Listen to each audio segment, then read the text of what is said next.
Sweet. Welcome back to Sophomoros.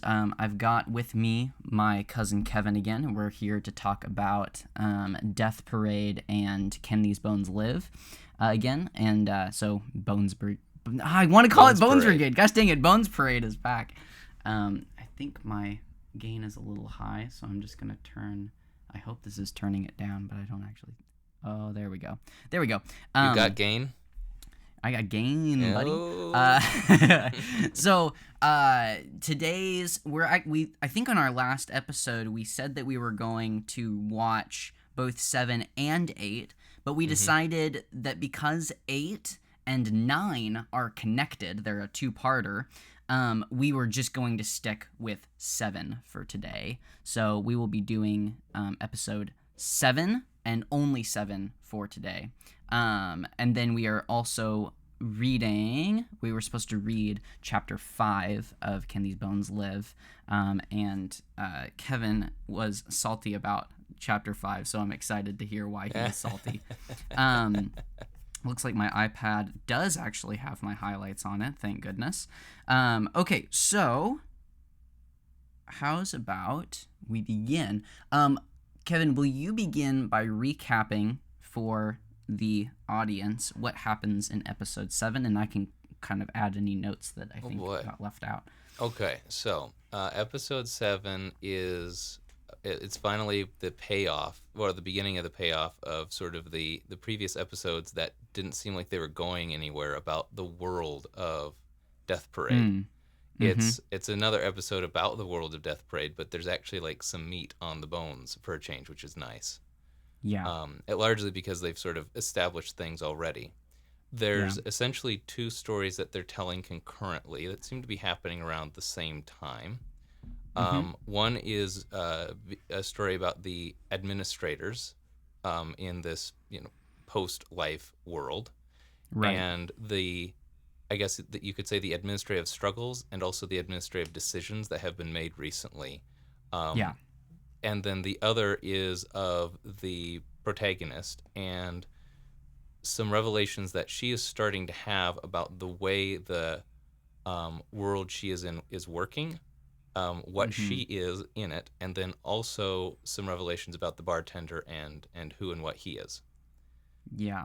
And it all kind of ties together in different ways, pretty smoothly, I think.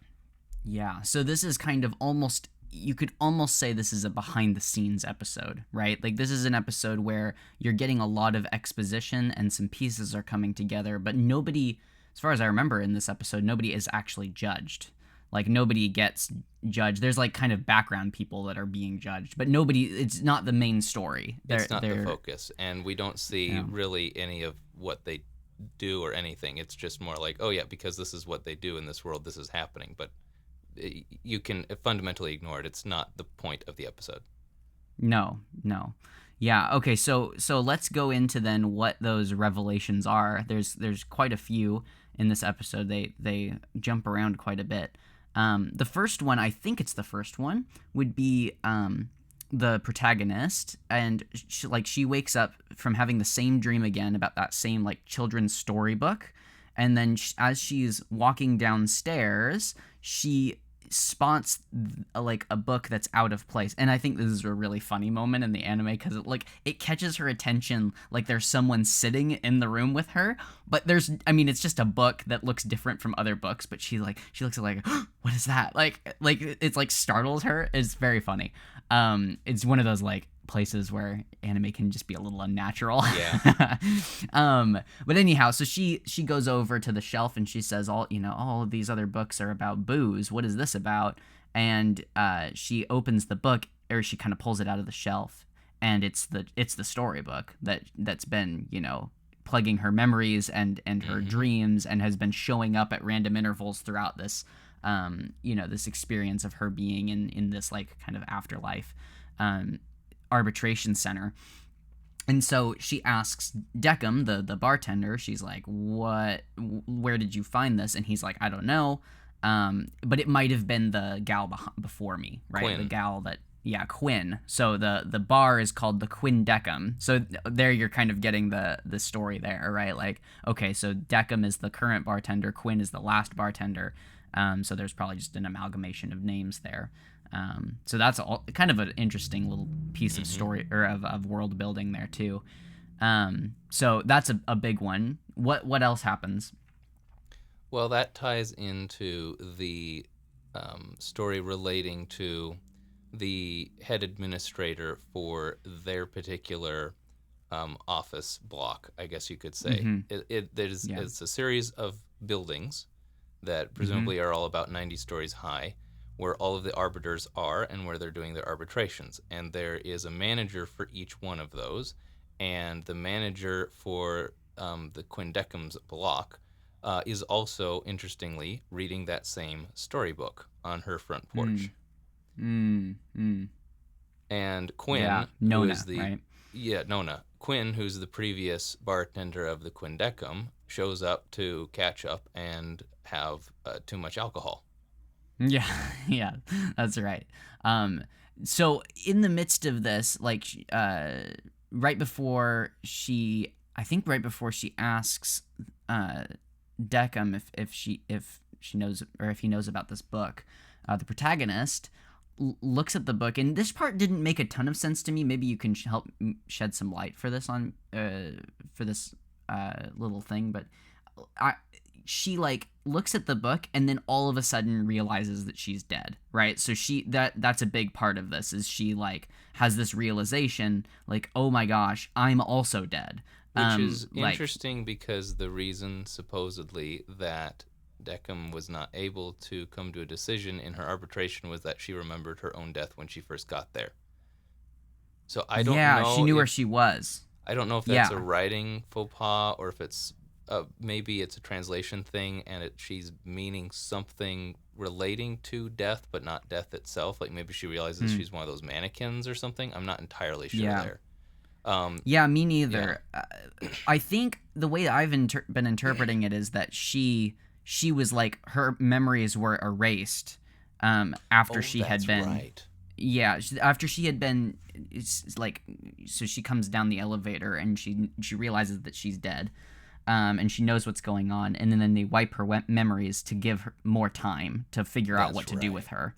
Right. Okay, yep, but now tracks. she's. So the amnesia is wearing off though now, but I don't know what it was about the storybook that like brought that back to her. Like, oh, I'm dead. I don't know either. I get the feeling there is a very specific reason why, and we will find out later. Okay, all right. Well, my recollection is that they tie it all together in the end, but I don't remember exactly how. Yeah. So that's like you could say that there's probably like two really big revelations in this episode. The first one is that this gal is dead, and now she knows that, right? And so she's trying to piece together what to do with that information. The second one has to do with Decum and who he is, and like it's not entirely explained, like how this process unfolded, but through conversations between Quinn and Nona, the old bartender and the manager of the block, right? And then through conversations, like kind of, or almost like these flashbacks where like Decum is getting ownership of the bar after Quinn has left it. You come to the realization that there's something different about Decum. He is the only arbiter that we know of who has implanted within him the ability to feel human emotions, which is funny because he's maybe the most stoic of all of the characters. Yeah, he's like the most, reserved. Emotions of anyone. Yes, very reserved, very kind of level-headed, but apparently is able to sense human emotions. So that's a big deal, and like at the very beginning of the episode, there's kind of this conversation, I think, between, I think it's Nona and her boss, the guy that plays pool. We don't get a name, really do we? Confused as to if he's her boss or if he's the previous guy doing that job and he stepped down. Yeah, he's could like be. So done with it now. I can't really tell what he is in the hierarchy. Yeah, I get the sense that he's above them, but I don't know why, like, or in what way. But he like begins the episode by marking out, like the three essences of what it means to be an arbiter. The first one is that you actually have to arbitrate. Like that's the center of arbitration, or of being an arbiter is arbitration. You have to keep doing it. That's like your existence. So what you do is what you are, at least for the arbiters. The second one is that they cannot die, right? Because this would taint their judgments, and would make them feel differently about how they were judging. And the third is that they can't have human emotions. So this is a big deal, because Decim by like definition is not necessarily an arbiter. And so there's this interesting interplay now. Well, there's a reason why. There's a reason why they can't have emotions, if you remember. Go explain. I can't remember. So you gave the explanations for the other two things, but the reason that you can't have human emotions is because why would a dummy have emotions? That's right. Yeah. So which implies again that and in again, some way they are this other thing that's you could almost argue less than human, that they're almost like an automaton, or like Decim's actual mannequins in some form. Mm-hmm. Yeah, that's a good note. So we throughout the episodes, Decim has this weird obsession with mannequins. That's also explained in this episode, though it's kind of a side note. Decim collects these mannequins, these dummies, and they look like store mannequins, right? That are basically the remains. This gets kind of complicated, but basically when somebody comes down the elevators, their body is not actually their body because they're dead, right? So it's their spirit that is inhabiting one of these dummies, that's like animating one of these dummies. And when the judgment is over, the dummy is recycled, right? Their soul goes to either reincarnation or the void, and then the dummy is recycled. Well, Decim doesn't like the idea. It's disposed of. Disposed of, right.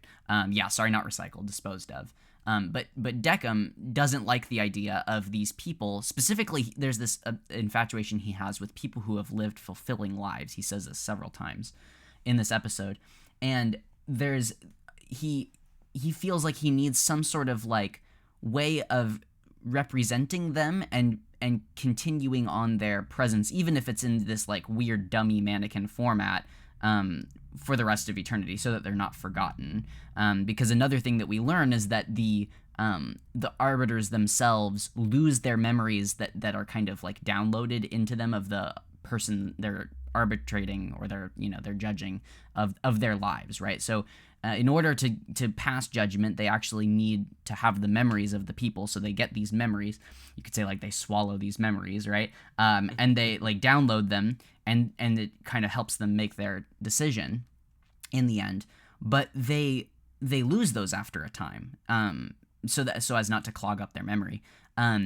So Decim doesn't like the idea that these people will be forgotten, and so he's creating these like almost dioramas, and like he's like propping them up and putting them in like as audience members, or like one of them sitting at the piano, and it becomes like this weird, like almost empathetic hobby of his that everybody is weirded out by, and all the other arbiters think is like crazy. So anyways, so then we're getting this notion, like you said, Kevin, where it's the reason they can't have human emotions is because they're dummies, like or they have some relationship to those dummies. So the arbiters themselves are not really alive, nor can they really ever die. They have this weird like middle ground that they traverse. So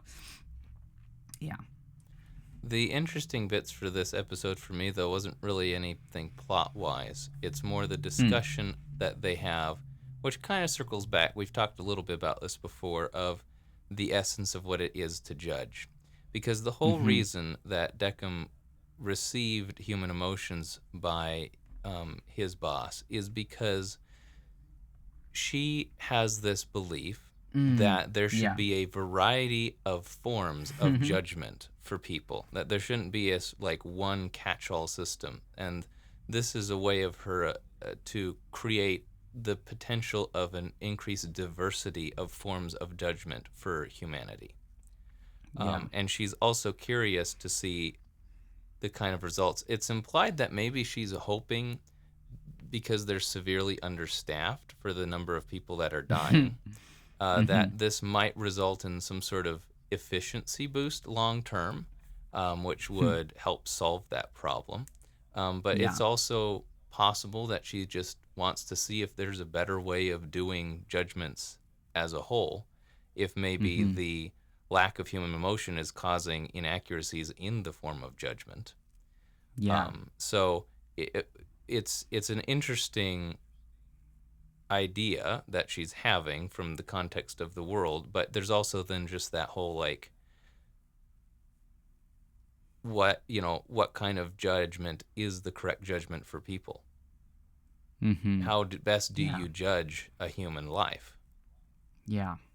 And Yeah, that's really good. Yeah, and it's also mentioned that even though they get the whole memories of these people, they can't actually read their minds in real time while they are having their evaluation, which is why they're adding these stress points in these tests to try to force people into sort of negative forms of reaction, because they don't have the ability to know what's going on inside the human mind. So they're trying to force that to the outside so that they can easily see if the person is good or not. Yes. Yes. Yeah, the forcing what they say, something like forcing the inner darkness out into the light, right? Exactly. I wrote down the quote because I thought it was so interesting. When Nona says this, she says, "Every arbiter is different. There should be more than one way to judge, at least in my opinion." Which is fascinating because even within that, she's creating a judgment, a discernment about the way things should be, and then saying, "in my opinion," as if there are many opinions that could be held. So I think there's a move towards a plurality of discernment, which is really interesting. It's kind of pluralistic, right? The idea that, like, well, maybe not one person has the market share on truth, and there needs to be a diversity of ways that we approach judgment. So yeah, I also thought that was really fascinating. And I think that deep down, Nona, like, because we get two conversations. We get one that she has kind of almost like a coded conversation she's having when she first realized that Deckham is able to like feel these emotions or remembers, and she gives like a little smile that's caught on the in the animation, but is supposed to be like kind of secretive, right? So she knows, but no one else knows, and so that's when she makes this line that I just read. But there's also a conversation she has with Quinn, who knows that she did this to Deckham, and when Quinn and her are talking, it's like you almost, I don't know if you gathered this as well, but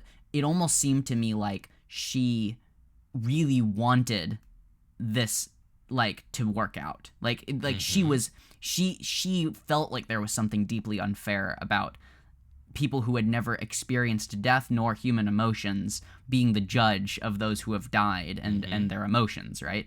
And so I think like this pluralism is actually coding, or is keeping under wraps a deep desire to see this way be the way that arbiters are furthermore made or created. She's questioning the building blocks of the arbiters. Like, Yes. Why is it that it is this way? Why do we have to be detached fully from the humans in order to judge them? Are we missing some important part of making an accurate judgment because we have no understanding of them? Yeah. Which, of course, does bring my mind back to the cross, back to Christ, who, being fully human then, has this thing that they do not, a fully human understanding of human existence, both life and death, and true death, not just the death of the body. And so if you think about that, and then you tie it in with God, who has, I think, oftentimes in our minds, a more detached form of judgment in the popular conception. And you bring those two together, you have this incredible thing, which is a judge who is simultaneously detached from the human existence and is also lived a life that is more human than any others. Yeah. Which is an incredible thing to think about. And to me, and that's part of why I love this show, it emphasizes the incredible blessing we have in the form of God being our judge. Yeah. So this is Hebrews chapter 4. This got brought to mind. I used this just the other day in a talk I gave some of my leaders. Hebrews chapter 4. Therefore, since we have a great high priest who has passed through the heavens, Jesus, the Son of God, let us hold fast our confession. For we do not have a high priest who cannot sympathize with us in our weaknesses, but one who has been tempted in all things as we are, yet without sin. And then it goes on to say, therefore, let us draw near with confidence to the throne of grace, so that we may receive mercy and find grace to help in time of need. So that word, sympathize, comes from the Greek root of to suffer with, or to suffer alongside with, right? Like the sim is like the with, right? And the pathine is the passion, right? To suffer. And so I think that's fascinating, right? Like, the very existence of Jesus is one who suffers alongside us, who suffers with us, who is not detached from us, like you were saying. There is, you could say, within that triunity, there's a nexus, there's a connection point, there's an overlap between, like you said, the God who very easily could exist without us and is detached from human existence, and upon whom all of our being rests, right? The ground of our being, and also this human. So he went in and existed among those who existed based off of his own being, which is wild, right? So there's there's the dialectic there. There's the tension between those two.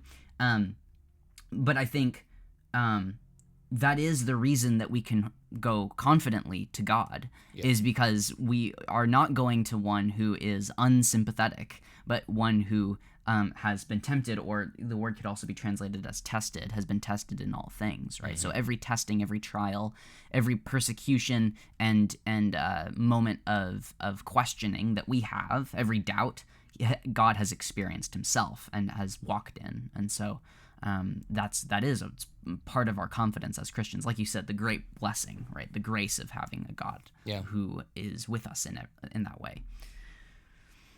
So that's the meat and potatoes of the episode. I think it's those quick little asides. The one other thing which is kind of interesting is them showing the condensing of human memories and experience to be received by the arbiters. And that itself is a fail point, in the sense that the memories the arbiters are getting may not be fully accurate, because it requires skill to do it correctly, and it takes time, and that's something they don't have enough of in this strange arbiter world. It's funny because I think for the Christian imagination, omniscience is something that's like factored in already to our understanding of what it means to be judged. So in the last day, I think all of us kind of understand that God will know every part of us, that every intention and every externalization of every intention will be known fully by God and brought out into the light, that there's nothing that won't be accounted for in the final days. And I think the interesting parallel universe that this is painting for us is a world in which the judges are also not mortal, they're finite, right? They're unable to process things with an omniscient eye. They actually are trapped within the same kinds of consciousness that we inhabit, and the same limited vantage point that we have, and there's the same sorts of like boiling down and abstracting human principles out of these very complex situations. And I think that's like, to some degree it almost creates a foil against which we can prop God and say, our God, right, and say that this is far better, right? Again, going back to what you said, the deep blessing that it is to be the people of Christ. Yeah, it's why I like this show. It gives perspective. Yeah. And I think sometimes in what it is lacking, it helps reveal, if that makes sense. Yes, exactly right. It's negative theology to some degree, right? Yeah, It poses what's not so that we can see what is. exactly. Yeah, I doubt that's that really that good. was their intention, but I really love it for it because they do a good job Yeah. of it. Well, and I think to some degree, and maybe this is an overstatement, and I would actually have to think about this for a little bit, but I think that that's a way in which, like, there's always this dialogue um, within theology where there is analogy, right? So we say God is like this, right?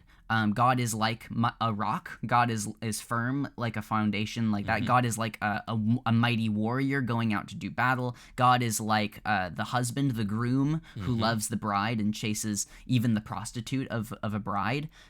So there's always analogy, but then there's also the way of what would be called the via negativa, right? The way of negation. There's negative theology. So it's this is the apophatic and the cataphatic. This is the positive and the negative theology, right? So there's analogy and there's ways of saying yes, God is like this, and then there's ways in which even when we say God is like this, we caveat by saying, but not in every way. Yeah. And there's, I think, certainly, like you could say, in almost everything in life, there's a way of analogizing to God, and I think this is what Barth would call like the parables of natural theology, right? So Barth was really against saying that God is equivalent to or is even like with some sort of strict analogy close to anything in creation, right? Because there's a gap there that needs to be maintained and respected.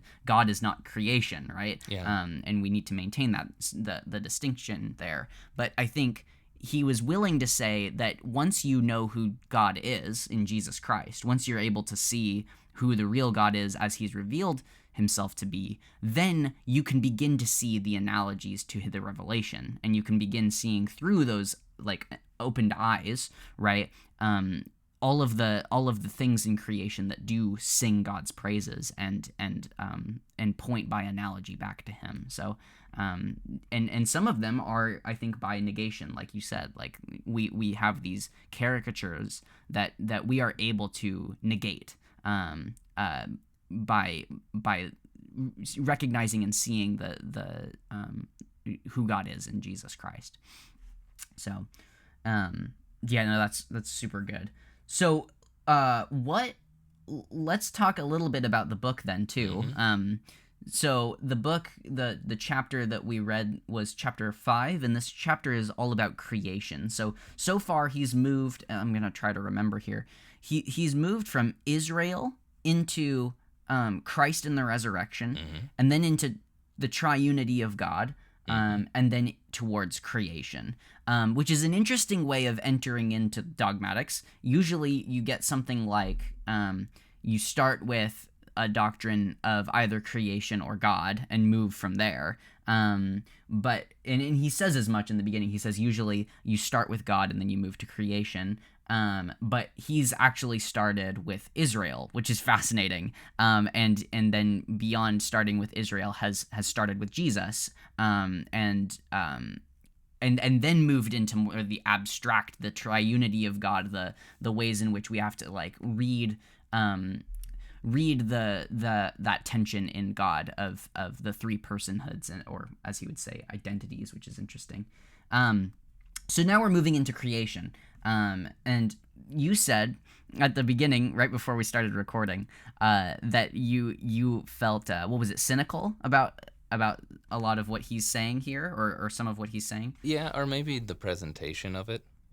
It was Okay. the first time where it felt, I guess, disingenuous in the way that he presented it. He's kind of come from this, I guess you could say, almost like a hermeneutic of suspicion in the way that he presents a lot of this stuff.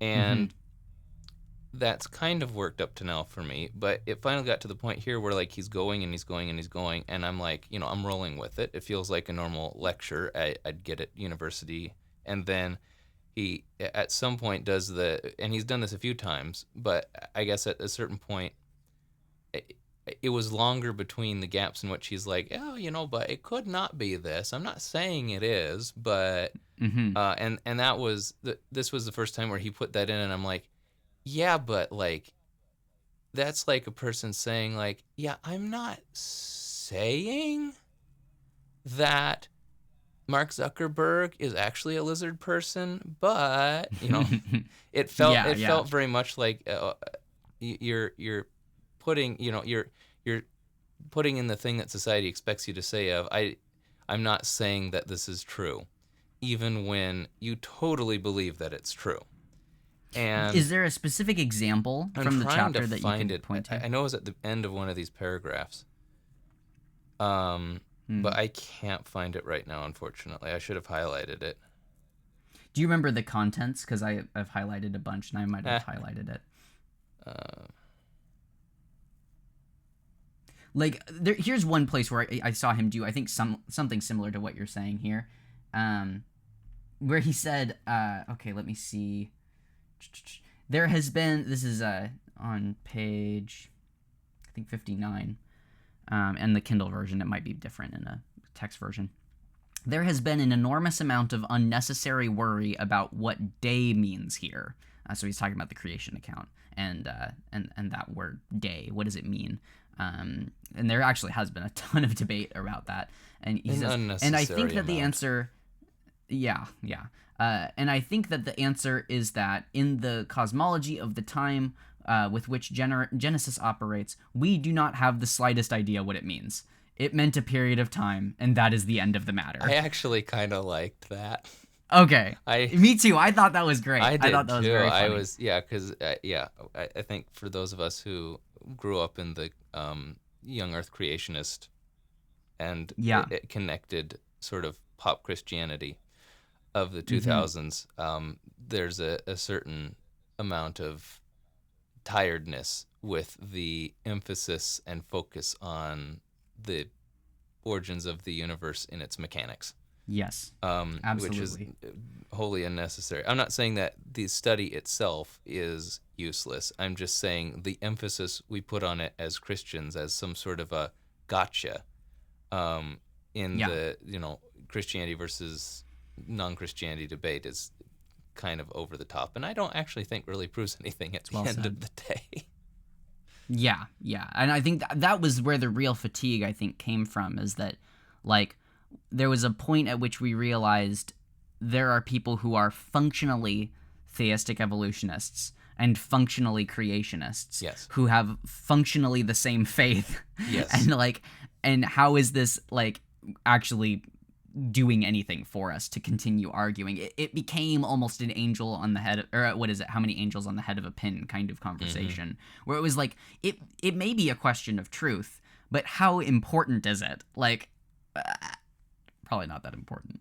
So, here it is. I've felt that too. You found it? Yeah.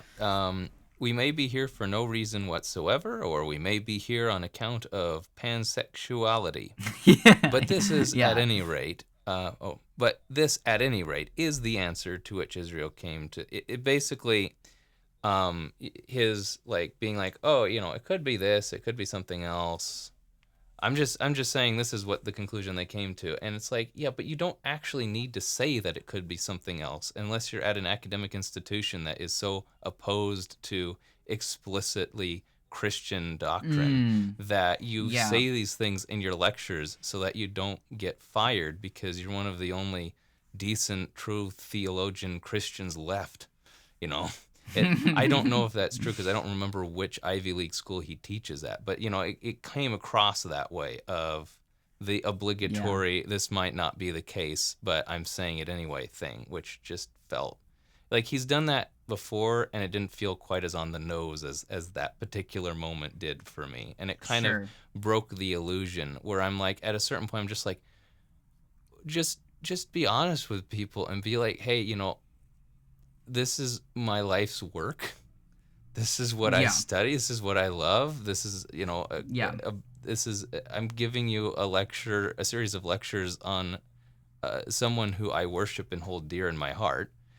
And Yeah. I'm going to present this information to you from a perspective that is more akin to someone who is not a believer. But at the end of the day, I do believe this.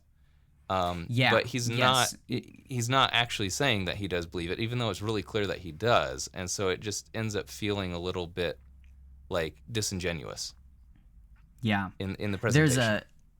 There's a podcaster and a like very popular Christian author who I will maintain nameless and anonymous for this because I don't want to get I will lose all credibility with people if I actually go against this person. But so I'll keep it nameless. But this individual holds some pretty strong views. But wants to maintain the air of dialogue in the midst of all this and like, you know, the subjectivity of the views, right? And he qualifies his statements like 3 or 4 times every time he's about to say anything that doesn't fit the like absolute common denominator of what everybody else thinks. And it drives me insane. Like I swear it's sometimes. Like half. Oh, sure. And this is part of the postmodern waters that we're living in of like, well, maybe not everybody has like direct access to truth, and maybe we do need to qualify and like here is actually an opinion and, you know, not the common view. That's fine. I just qualified, which is hilarious. Yeah, exactly. It's built into I just realized that. now. Yeah, but it's not even like that he does it, it's the amount of times he does it. He'll be like, this is my view and it doesn't have to be your view, and I'm not an expert on this, and so, you know, and I have friends who think differently, and like, so all of this is trying to create the hospitality and charity of another opinion, and it's like, just get to what you believe. Exactly. We know, like, we wouldn't be listening to you if we thought that you just believed everything that everyone else thought, right? And he can add all of that, and then they're still just going to clip the one controversial bit and put that on TikTok. Right, yeah, as if the qualification means anything to the pundits, right? Yeah, there's no point. So that's I totally get that. To kind of fill in the audience on like what he was arguing there, so he starts by saying creation, like there in the different forms of creation, there's like different ways of viewing the mechanics of what creation is. So like what this world is in relation to the divine. And so he highlights, I think it's 3 different mechanisms besides the Israelite conception, like systems of thought on how this works. The first one is birthing, an idea of birthing. So like the divine births something that's very close to divine, but is slightly less divine, that we, by nature of being birthed, are very, very close to what the birther, you could say, is. So this is that notion that you were referring to, or in the quote, of pansexuality. So this idea of like 2 things coming together and creating something that's a synthesis between the 2 things that bears resemblance to both things, but is not either of those things, and but maintains the dignity of both of those things in a slightly diminished form. So that's the first one, and this he would say is like a lot of like I would imagine he's pointing here to kind of the almost like a Vedic understanding, so like Hindu understanding of the world, that kind of the rebirth and the birthing is very strong there. The second model, he says, is let me read here. So the second one is this idea of cosmic victory, where the gods existed before creation, and creation is almost like this battleground area that is formed by the victory of the gods. So he highlights specifically Neo-Assyrian, I believe, cosmology, so specifically Marduk. Too. Yes, I feel like most people would be more familiar with like Greek or Roman mythology, which does the exact same thing. Yes.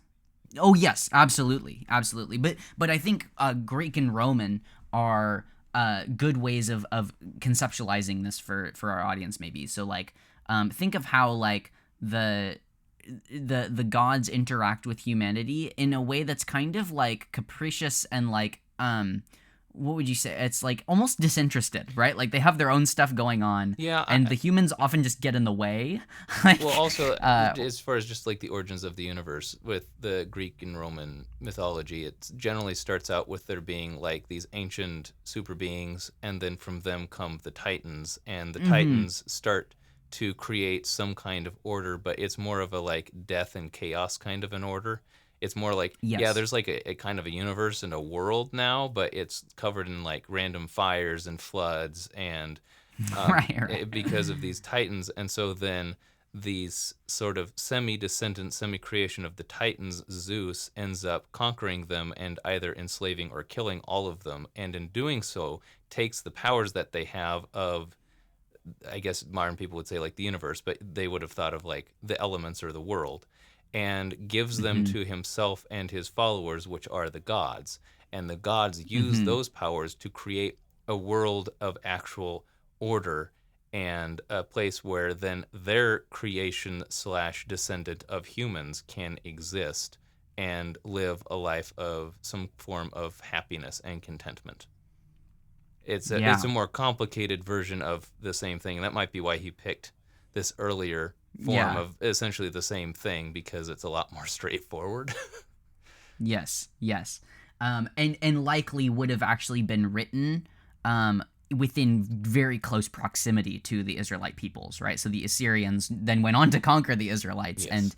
and most likely, and he says this at some point, but most likely the creation narrative, at least, is in some ways, whether or not it's an account like perfectly delineating exactly what happened in history, is to some degree responding to these narratives, right? And so this is the most common opinion of biblical scholars today, is that like the Genesis, what we would call the primeval history, right? So Genesis 1 through I think it's 11 is a response to, or is taking into account the common narratives of the day, and so this is why you have very similar flood, like what would you say, like creation narratives and flood narratives in the ancient Near East happening all at around the same time. Is that the Israelites are actually using the same stories, or the same, you could say the same data maybe, but interpreting it very differently, Yeah. and interpreting it in light of their God. So yeah, so there's that. So there's birthing. There's like to some degree conquering, Yeah, right? that's a good way of putting it. Conquering, and by default then ordering, and then the third one is deism, and this is I think a little, he says this is a more of a modern view, Yes. but basically it's the idea that because the world is so mechanistic, and we see like a lot of instances of cause and effect here, the mechanics of the world, there had to be a machinist, and God becomes the machinist. So God is the source, the designer of this machine that he allows to kind of spin out in its own consequences and actions continually, and maybe occasionally intervenes, but doesn't have his being at all wound up within the creation. They're very separate beings, right? God and his machine, his mechanism. So kind of like the idea of like winding up a watch, right? And then allowing it to spin, and the gears move as they've been designed to move.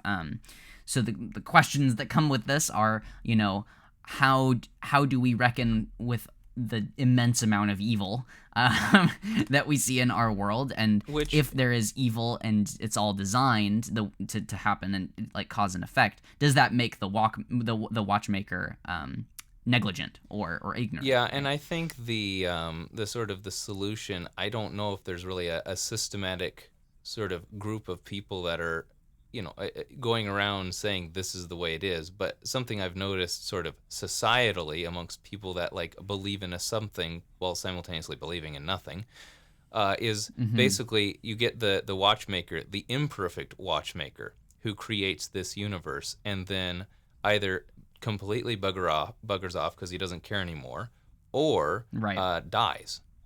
and both work because he is Yes. by his nature imperfect, and whatever he Mm-hmm. is godlike or a god or whatever, but it's not a perfect one. So hence our fallen Mm-hmm. universe, which is maybe a Yeah. little bit more compelling, although still flawed.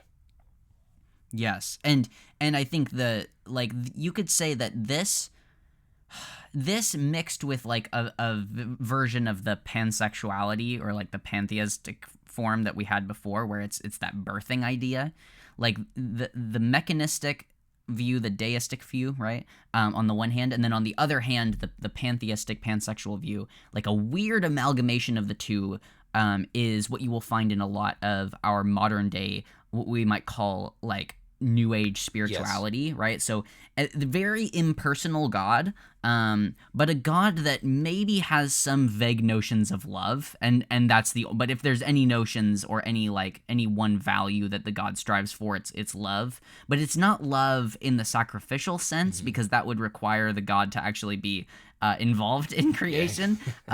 So it becomes like everything is God, and or God is like doesn't actually care at all about what's going on and is far distant and has no opinions, because otherwise if he had opinions then it might actually contract us to be bound to those Yes. opinions, right? But then there's kind of this like what would you say, like this very vague notion of tolerance, right? Which makes sense because their vision of the god is either one who is like in the pantheistic model deeply acted upon and is like kind of just suffering all of creation all Hmm. the time, right? And has no real direction and is just kind of like this complete vague amalgamation of like semi living material, right?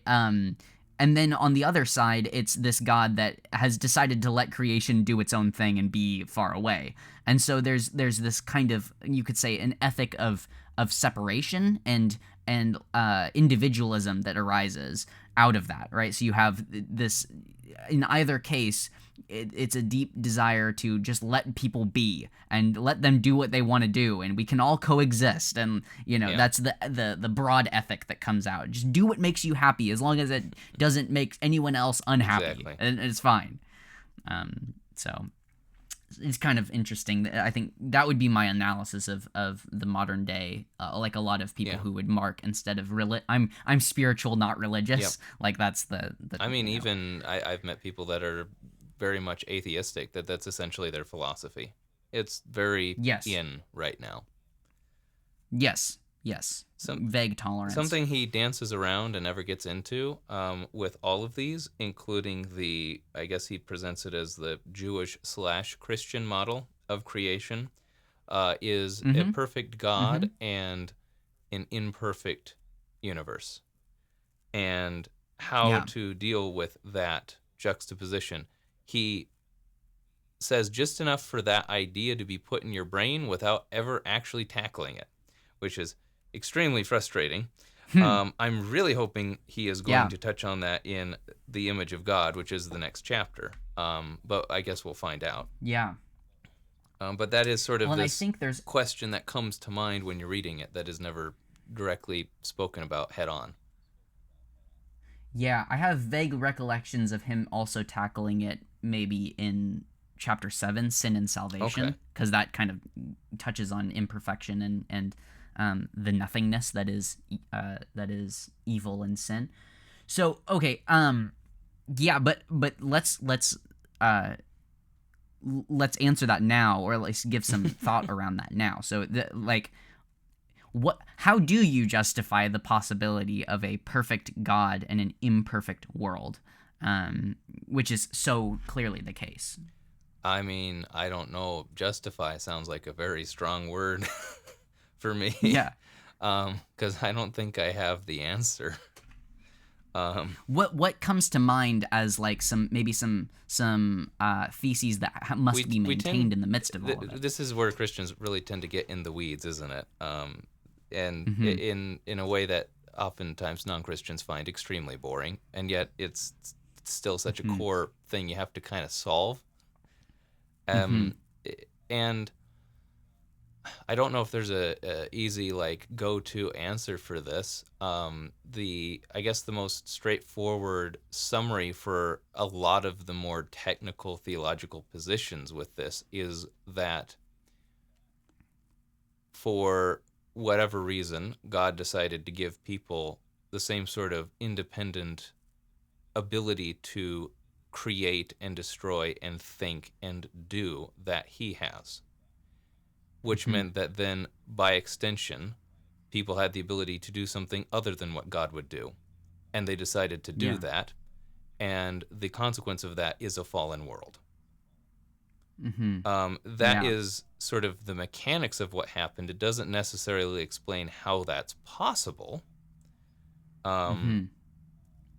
Other than that somehow some vague idea of there is more good in, I guess you could say, like autonomy of soul, what the Japanese might call kokoro.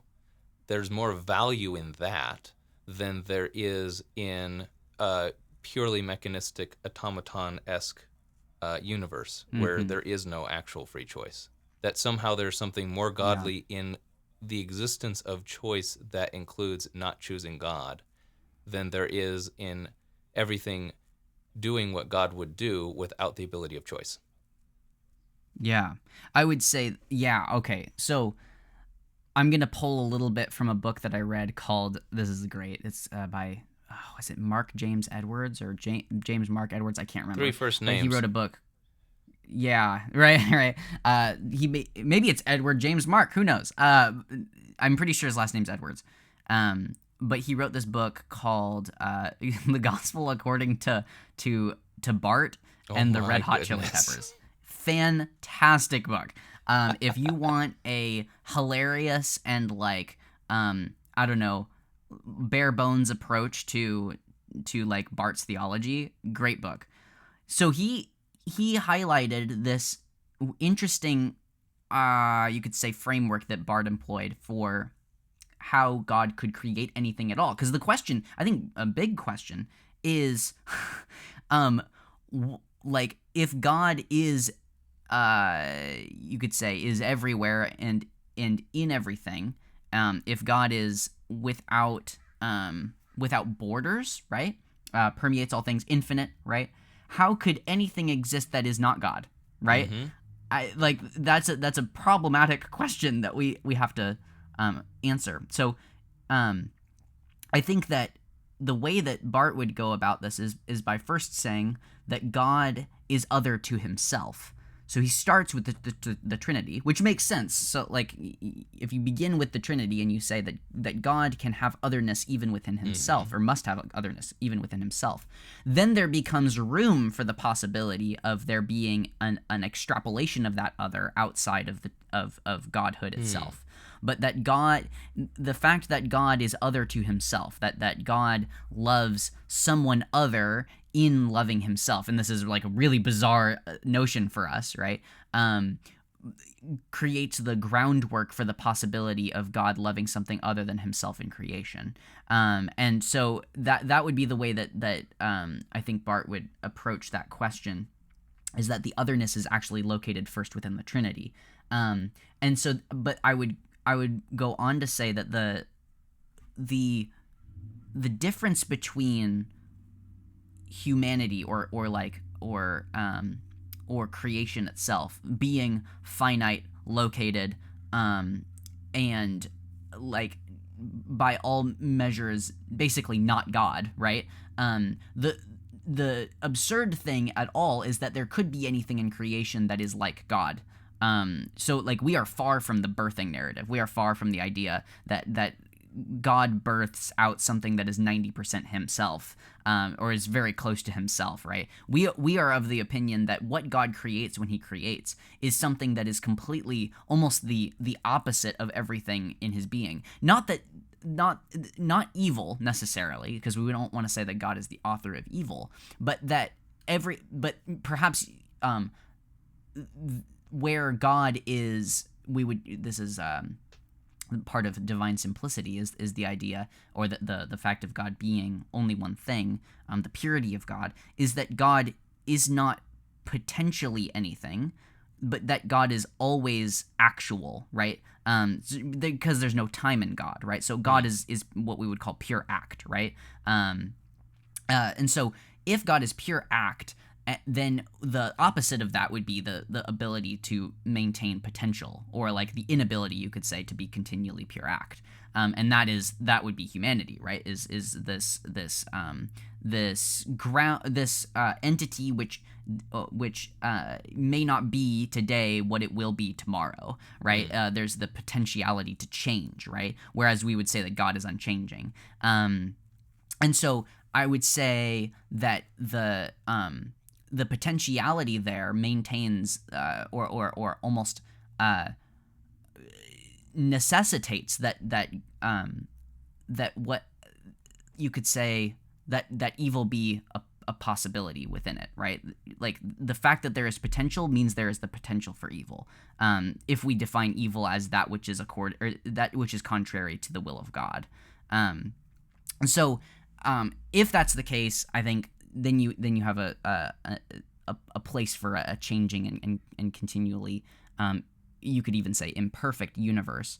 But I think that the beauty of the Christian faith is that we actually see a synthesis, a unity between the Creator and the creature in Jesus Christ. Jesus Christ transcends Jesus Christ reveals that God is actually not one that is separate from creation and all by himself out in the cosmic universe, or in some way the opposite, like that God is not just like one with creation in like a one for one way. He's not equal with creation, right? That God is actually God unifies himself to creation by negating it. And that's really crazy, but think about what Paul says. Jesus, or the one who knew no sin, right? The one who, who was the righteousness of God. The one who knew no sin became sin, so that we might become the righteousness of God. And we know that the reason, or the way, the mechanism by which we become the righteousness of God is by having our sin destroyed on the cross. So God, in some sense, becomes what we are and then destroys it, in order to unify ourselves to him. So in the end, he becomes sin and we become the righteousness of God, and sin is destroyed only by him taking it onto himself.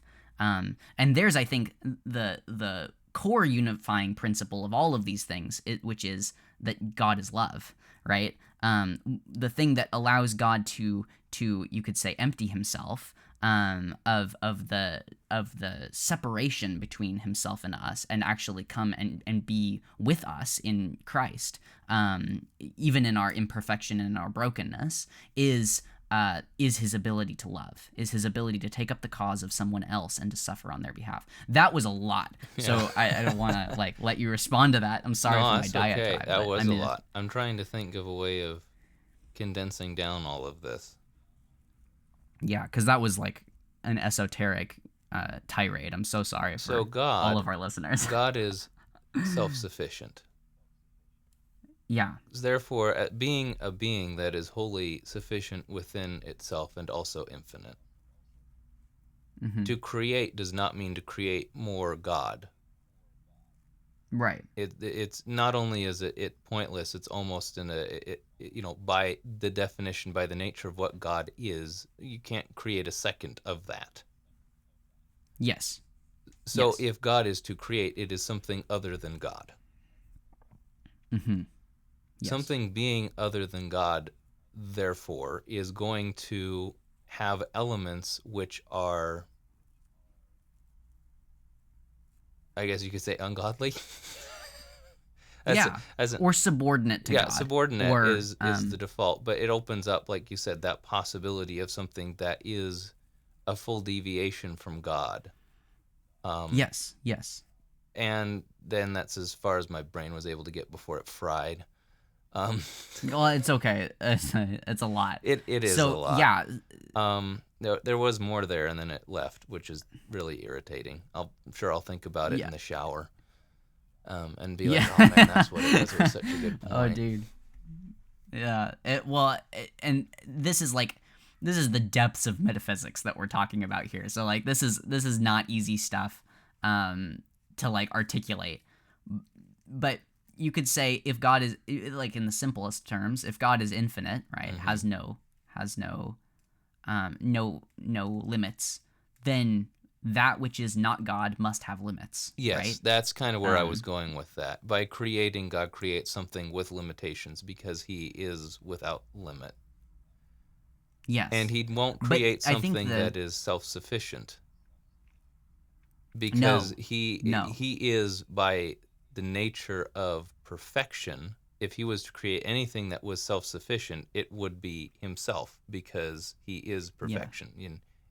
Perfection of something that is, you can't create something that is self-sufficient that is imperfect. That's maybe a logical leap, but I'm going to go with it. So for the Judeo-Christian understanding of creation, the creator and the creation are utterly distinct and must be made distinct. Like you in the pansexual understanding, as he says, where everything's just a mechanism of birthing, you have something that's like very close to divine that comes out, but it's not really divine. Whereas in the Judeo-Christian understanding, creation itself is almost it's a mechanism of like photo negative, right? Like it's the opposite, right? Like you get out of creation what is the opposite of you, right? At least as in terms of like qualities. I don't want to go too far down that, because I wasn't really going. It's not like he created there evil. With that. I was more going like, if God creates something that is not self-sufficient, then it must be sufficient on something. For it to have a chance of continued survival, it must therefore be it must find its continuation, right? If something is not self-sufficient, it has to gain, you think of it like your car. It gains fuel from something other than itself, right? Or your own body. Your body will eventually consume itself if you don't give it food, but that will mean the death of the body in the long run. So for a body or of anything, of, let's say, this creation that God is making, for it to continue on, it must be dependent on God. If it becomes dependent on anything else, which, if we're assuming it is the only thing else that exists, this Judeo-Christian idea of there is God and there is everything else, then the everything else can only successfully survive and continue if it receives its fuel, its life source from God. Without that, it might not be immediate, but it will die by its nature. And I guess that's the closest I can get to an answer, but it's not really one. So there's a line that calls to mind from the chapter. He says, one may ask how Israel came to dissent from the general religious opinion, right? Why is Israel different in its understanding of creation than everything else? The reason is that it conceived the existence of the world as an act of the same God who called Moses and Abraham, and so conceived the existence of the world as the same kind of event as the existence of Israel, which brings us to the first chapter of Genesis. So then he goes in and talks about how God is calling things into being in the same way that he calls Moses into leadership and calls Abraham into covenant. That there's actually a mechanism of calling to that which you could say is entirely different from God, in a way that unifies it to God, right? So creation is very different from God, but God calls to it and it becomes what he wants it to be. It becomes good, right? Yeah.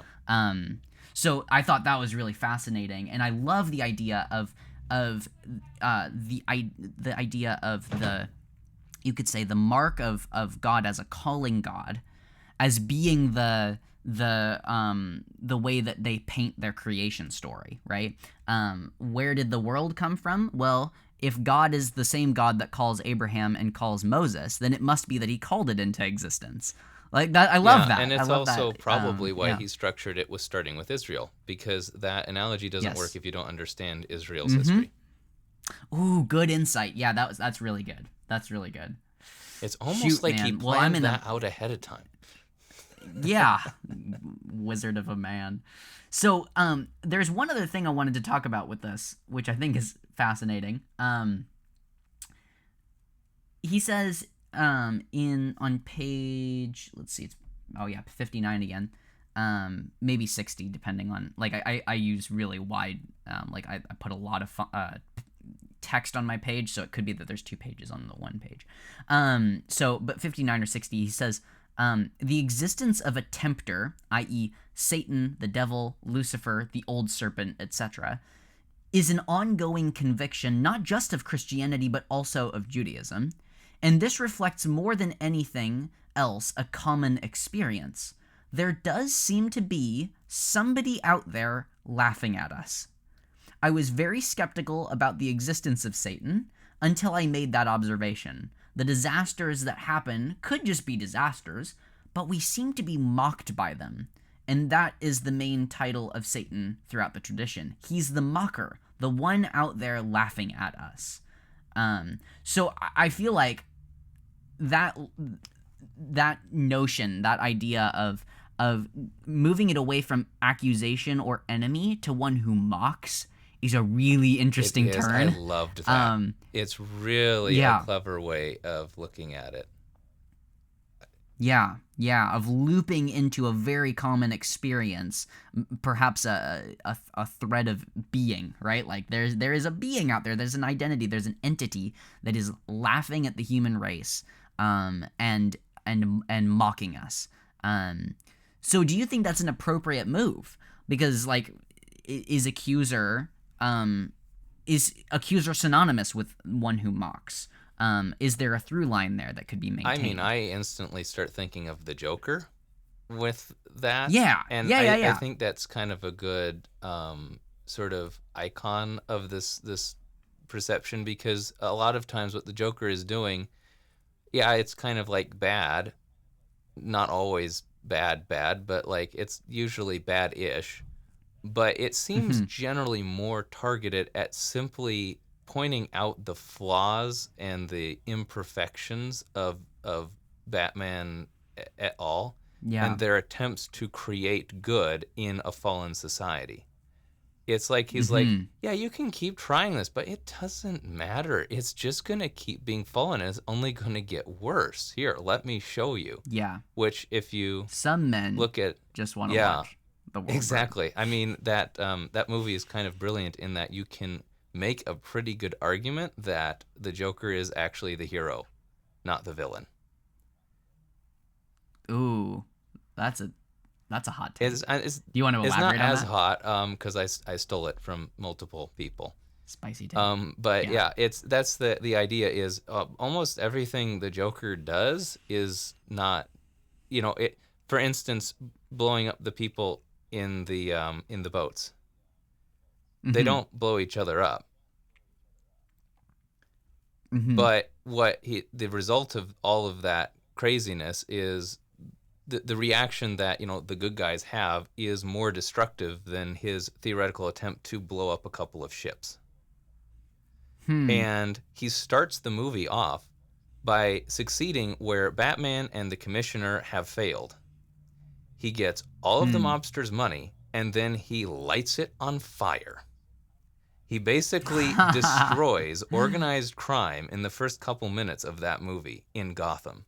Yeah. He takes all of their resources, all of their money, and he destroys it. And is more successful in defeating crime in those moments than Batman and all of the police and Gordon and I can't remember who Two-Face is before he becomes Two-Face, but Harvey Dent. Then all of their attempts, they've failed over and over again to succeed in doing what the Joker does right at the start of the movie in the most villainous and taunting way ever, and he loves every second of it. Yeah, I think the way, the place where that falls down is that, like, to some degree, okay, let's see if I can do this. I almost wonder whether the Joker is an archetype of Robin Hood, where he's subversive, right? So he's taking from, you could say, the established powers in order to sow to maybe those who don't have the same chance, or it's kind of confusing what even his like ethos is. Yeah, because he's definitely subversive, but towards what end? Yeah, and that's kind of the thing. It's almost like he comes into existence solely to mock. Yeah. Batman. Oh, back to the book. That was but good. He creates Two-Face, but he doesn't. It's not like Two-Face had to become Two-Face the villain, but he does reveal the darkness within Harvey Dent in the mocking and destructive way that he does it. Of course, Harvey is scarred for life on the outside, but all that really does is reveal the darkness that was in him from the start. Yeah. To some degree, Joker is the anti-hypocrite. Yeah. Like, everything he does is a way of trying to show the inability for people to follow the principles that they think that they're following. And I think that's why, in the end, he actually doesn't have a principle, except for the principle of chaos. It's like when he says, I'm like a dog chasing cars. I wouldn't know what to do if I caught one, right? Like, there is no principle that he's following. He's actually just destroying everything that claims itself as a principle, right? Yeah, that's fascinating. So yeah, he's a good, sub in, and obviously that's a specific movie version of him. But that sort of through line of the Joker is something that is fairly consistent through most iterations of his character, and so he does fit in well in sort of this envisaging of Satan, of this one that is really just invested in watching things burn. He doesn't want good for anyone, and anything that says it's good, he wants to prove how bad it is. And we see that in Job. Like, that's his whole shtick in Job is, the heavenly bodies are saying, hey, Job is a good guy. Job is saying he's good. You're saying Job is good. I'm going to prove that wrong. Watch me. Yeah. I think, so maybe the difference then, because the thing that I got hesitant there about for a second is that you see a very similar cynicism in Jesus as he walks around and basically tears down all the edifices of religious perfectionism that are around him, and all of the claim to perfection that these people have. I think the difference between Satan and Jesus is that they both cut, but only one of them is cutting to heal, and the other one is cutting to destroy, is cutting to mangle, right? Jesus cuts, but he cuts so that he can heal. He's like a surgeon in that way, right? Whereas Satan cuts with a machete just to destroy and to leave in ruin, right? To kill, steal, and destroy. So yeah, I just thought that was a fascinating way of framing it, that there seems to be somebody that's laughing at us. I wonder whether that's actually part of the reason why comedy is such a comfort, because it pokes at that pathetic underbelly of all of human existence, that there is something to be laughed at, right? So we're almost joining. We can't beat the devil, so we join him in his game. We laugh at existence because, at least then we feel like we're able to operate with the enemy in that, right? Yeah, I mean, I'm not saying comedy is by default bad. That's not what I'm saying. I think there's a branch of thinking, shall we say, which is essentially this whole thing is a big joke, and you can absurdism. It's the cynicism that's also, it's the laughing and the crying face. Yes. And it's because it's both at the same time. Yeah, and I actually think that modern meme culture is mostly founded on that like cynical satire. I mean, right? most modern comedies seem to be that way too. It's all like, I call it cringe humor. And I fast forward through most modern comedy shows except for a couple of bits because I'm not into that. Because it feels like there's something deeply broken about what we're laughing at, right? Like it's not that we're poking at something in a way that we shouldn't be poking at it. We're just, in the same way we're cutting in order to destroy. We don't actually have anything that we're propping up. Whereas Jesus is cutting, right? If there's humiliation, if Jesus humiliates, he does it so that he can restore and heal. But we don't do that. So wow, that's interesting. Yeah. Wow. Well, who knew this would go towards comedy, right? Like, what a weird turn that took. Which I guess brings us to the question I had for you that I've meant to ask before we started the pod, and so maybe some of this gets edited out because we are going to be in town at the same time, and it would be fun to do an in-person pod. I thought maybe we'd do like a special, or maybe we watch like a movie or something as a one-off. Sure. I was thinking we could do Paprika or like The Joker or Cavalry, one of those. Do you know any of those movies? Yeah, I know. Well, I've watched The Joker. I haven't seen either of the other two or even heard of them. So either of those would be an interesting. Cavalry is about an Irish priest who has someone make a credible death threat on his life, and it's just basically he says, "Next week I'm going to kill you," and the priest knows he's not kidding and he's going to be killed. You don't know who it is, so it's kind of a mystery to figure out which of the people in the small town is going to be the one that kills him. But also it's just watching this fairly, not perfect, but fairly good, genuine believer in Christ navigate his life in the knowledge that he's going to die at the end of the week. Sounds familiar. Yeah, it's called Calvary. Messiah. So, who's Judas, right? There are intentional parallels. And I like that. It's good. And then let's watch Paprika that one. Is an animated film that it's almost defies description. Well, maybe not good for a podcast.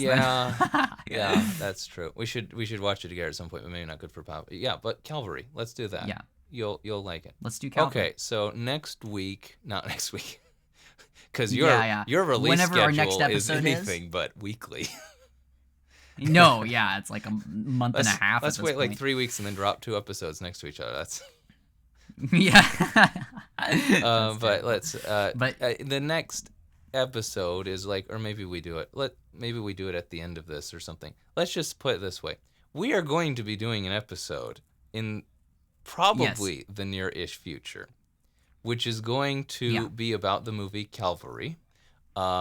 Yes. And as a special. Yeah, it's just sort of like a special extra something because we're going to be in the same room together and we want to take advantage of that and watch a movie together and then talk about it. So you all get to tag along for that experience if you want.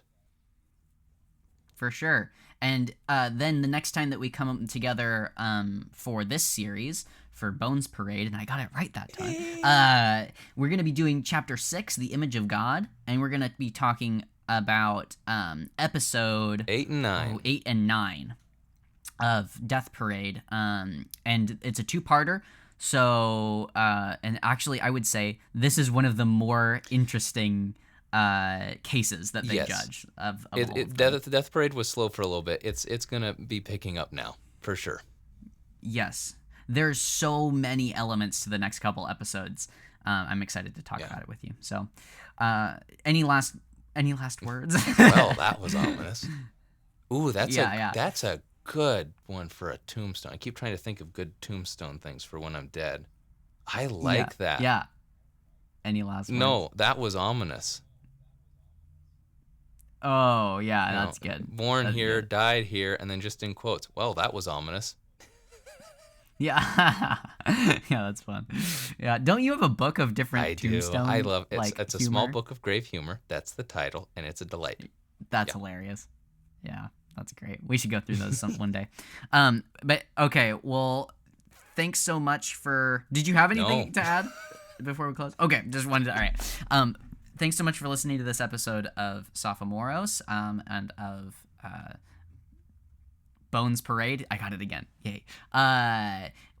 We will be back soon. If you have any questions, comments, topics that you'd like to suggest, you can reach out to us at sophomorosofficial@gmail.com. That's SOPHOMOROS official@gmail.com. And as always, may Christ be exalted.